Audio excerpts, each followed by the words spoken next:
আপনার ফেসবুক পেজের recommendation suspend করেছে? আপনার পেজকে কেউ রেটিং বা রিভিউ করতে পারছে না? আপনার পেজকে সার্চ ইঞ্জিনে খুঁজে পাচ্ছে না? তাহলে এই ভিডিওটা আপনার জন্য। তো আমি এই ভিডিওতে দেখাবো ফেসবুক পেজ রিকমেন্ডেশন সাসপেন্ড কিভাবে সমাধান করবেন সেটা। মূল ভিডিওতে যাওয়ার আগে ফেসবুক পেজ রিকমেন্ডেশন সাসপেন্ড করার কয়েকটি কারণ আপনাদের জানাই। তো প্রথম কারণ হলো আপনার ফেসবুক আইডিতে বারবার যদি রিপোর্ট আসে তাহলে আপনার ফেসবুক পেজ রিকমেন্ডেশন বন্ধ করে দিবে। দ্বিতীয় কারণ হলো কমিউনিটি গাইডলাইন ভঙ্গ করা।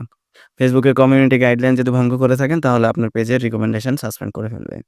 তারপরে হলো সন্দেহজনক অ্যাক্টিভিটি করলেও আপনার বন্ধ করে দেবে। এরপর হচ্ছে ইনঅ্যাক্টিভ থাকা। ইনঅ্যাক্টিভ থাকলেও আপনার পেজ রিকমেন্ডেশন বন্ধ করে দেবে। ইনঅ্যাক্টিভ বলতে এখানে বোঝা যাচ্ছে আপনি পেজটা চালাতেন একসময় কিন্তু বর্তমানে চালাচ্ছেন না, ফেসবুকে পেজে আপলোড দিচ্ছেন না, তখন আপনার ফেসবুক পেজটাকে ইনঅ্যাক্টিভ বলে ঘোষণা করবে ফেসবুক তরফ থেকে। যদি আপনার পেজে এমন কিছু হয়ে থাকে তাহলে ফেসবুক অটোমেটিক রিকমেন্ডেশন বন্ধ করে দেয়। তো আর দেরি না করে চলুন মেইন ভিডিওতে যাই। চলুন দেখি কিভাবে ফেসবুক রিকমেন্ডেশন সাসপেন্ড করলে সেটাকে সমাধান করবেন। প্রথমে আমরা আপনাদের ফেসবুক পেজে ঢুকলাম। ফেসবুক পেজে ঢোকার পর দেখেন এখানে প্রফেশনাল ড্যাশবোর্ডে যায় দেখেন আমার পেজে কি দেখাচ্ছে, your page is no longer recommended. তো যাই হোক আমার পেজ নো লঙ্গার রিকমেন্ডেড সেহেতু আমি ভিউ ডিটেলসে যাই দেখি ডিটেলসে কি বলছে।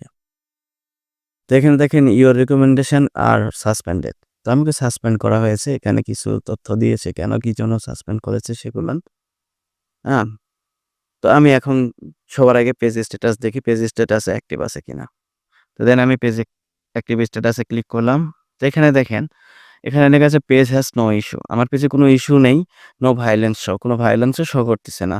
তারপরেও তো আমার রিকমেন্ডেশন সাসপেন্ডেড। ওকে, দুটো ঠিক আছে। তারপরে রিকমেন্ডেশন যেহেতু সাসপেন্ড সেহেতু সেটা কাজ করতে হবে। তো আমার প্রথম কাজ হলো সবার আগে আমি অ্যাডমিন চেঞ্জ করব। তো অ্যাডমিন কেন চেঞ্জ করব সেটা আমি পরে বিস্তারিত বলতেছি। তো এখানে আমি নিজেই অ্যাডমিন আছি। তো এখানে আমার আরেকটা অ্যাকাউন্ট আছে সেটাকে আমি অ্যাডমিন করার জন্য অ্যাড নিউতে ক্লিক করব। অ্যাড নিউতে ক্লিক করার পর এই নেক্সটে ক্লিক করব। তো এখানে সার্চ বক্সে আপনি যাকে অ্যাডমিন বানাবেন তার নামটাই লিখে সার্চ করবেন। তো আমি আমার এই আইডি থেকে অ্যাডমিন বানাবো, তো এটাকে আমি ক্লিক করলাম। তো আমি আমার অ্যাডমিন যাকে বানাবো তাকে ফুল কন্ট্রোল দেবো। সবকিছু যেন সে নিয়ন্ত্রণ করতে পারে সেজন্য এখানে ফুল কন্ট্রোলটা অফ ক্লিক করে দিলাম।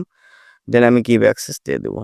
তার আগে আপনারা এগুলান দেখে নেবেন যে যাকে আপনি অ্যাক্সেস দিচ্ছেন সে আপনার কি করবে, কি করতে পারবে সবকিছু। যেহেতু আমি এখানে ফুল কন্ট্রোল দিয়েছি তার মানে পুরা পেজটাই তার আন্ডারে চলে যাবে।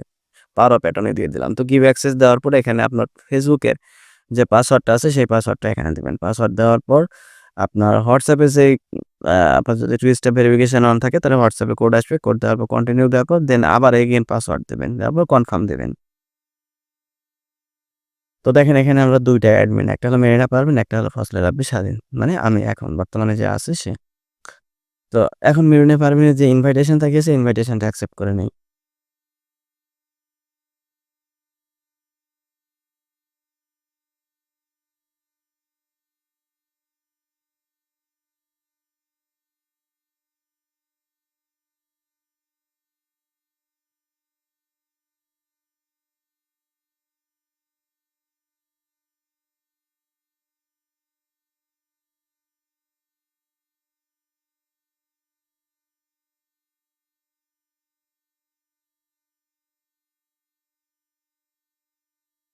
তো দেখেন যেখানে আমি যেটাতে অ্যাডমিন করলাম সেটাতেও একই দেখাচ্ছে।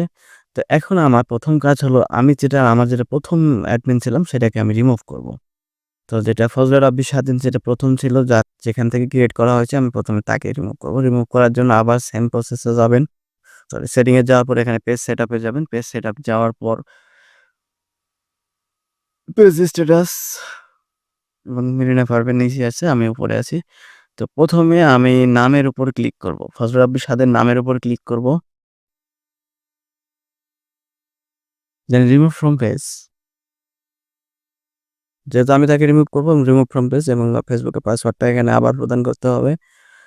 সুইচ টু ফজলে রাব্বি স্বাধীন। ফজলে রাব্বি স্বাধীনের সুইচ হয়ে গেল। তো এখন এই মুহূর্তে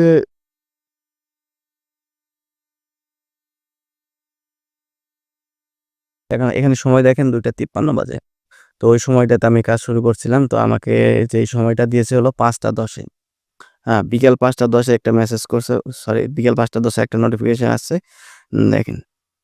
তো ফেসবুক আমাকে এটা রিকমেন্ডেশন ফ্রি করে দিয়েছে। মানে সাসপেন্ড ছিল, সাসপেন্ড থেকে ফ্রি করে দিয়েছে। তো এখন আমি আমি যেহেতু এখন ফেসবুক আমাকে রিকমেন্ডেশন সাসপেন্ড থেকে ফ্রি করে দিয়েছে, সেহেতু এখন আমি আমার পেজটা দেখেন।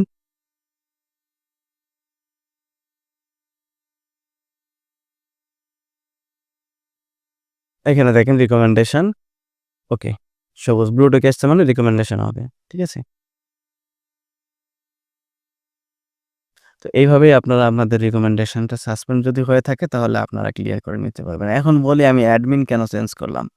ভাই একটা অ্যাডমিন কেন চেঞ্জ করলাম? যে ১ম অ্যাডমিন চেঞ্জ করার প্রধান কারণ হচ্ছে যে আমরা যখন ১ম আইডিটা খুলি তো আইডিতেও অনেক রকম সমস্যা থাকে। তো তখন না বুঝে অনেক কিছু পোস্ট করে থাকি, অনেক কিছু ভাইলেন্স থাকে। তো ওই প্রভাবটা এই পেজের উপর পড়ে যায়। তো ওই প্রভাবটা যাতে পেজের উপর না থাকে এইজন্য সবার আগে অ্যাডমিনটা চেঞ্জ করে নিবেন। তো অ্যাডমিন চেঞ্জ করার পরও যদি না হয় তাহলে আলাদা উপায় আছে। তো এইজন্যই আমাকে ১ম এ অ্যাডমিন চেঞ্জ করে নিতে হবে যাতে আমার ফজলে রাব্বির স্বাধীন যে অ্যাকাউন্টটা ছিল ওই অ্যাকাউন্টের যে প্রভাবটা ছিল, মানে ওটার উপর যে ইস্যুগুলান ছিল ওই ইস্যুগুলান যেন পেজের উপর না পড়ে। এ কারণে আমি সবার আগে অ্যাডমিনটা চেঞ্জ করে দিলাম। তো অ্যাডমিন চেঞ্জ করে দেওয়ার পর কয়েক ঘন্টা পরে অটোমেটিকলি ওটা ঠিক হয়ে যায়। আর যদি এতেও না হয় তাহলে আলাদা কিছু অপশন আছে সেটা আমি আপনাদের পরের ভিডিওতে জানাবো। ধন্যবাদ সবাইকে।